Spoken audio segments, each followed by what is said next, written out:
Hello everyone, welcome to our sports news channel. Here you are always well informed. I ask you to please subscribe to the channel. Leave your like and thank you. The family of Dwayne Haskins has filed a civil lawsuit that contains some shocking new allegations. 1 year after the death of Dwayne Haskins, his family is still seeking answers about what happened during the final hours of his life.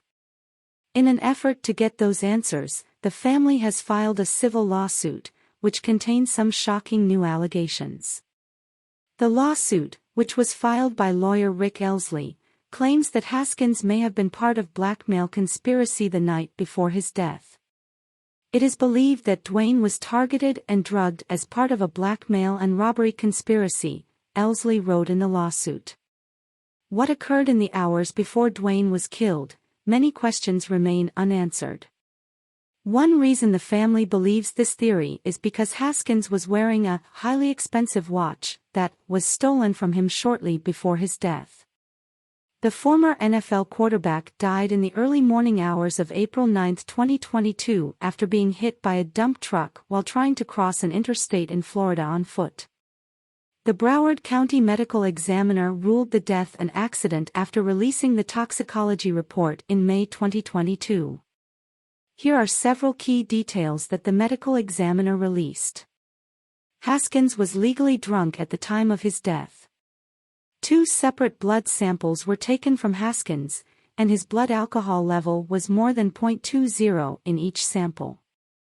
The lower sample measured at 0.20, while the higher sample measured at 0.24, which is 3 times the legal limit for driving.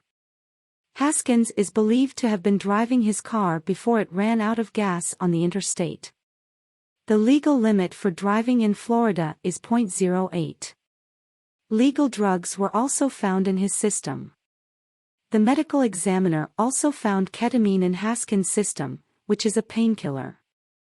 The medical report didn't state whether Haskins had been prescribed the drug or if he had been using it recreationally. Death was ruled accidental. After leaving his car, Haskins was struck by a dump truck. The report found that since Haskins was unexpectedly in the roadway, the driver of the dump truck couldn't have done anything differently to help fix the situation. Due to the circumstances, Haskins' death was ruled an accident.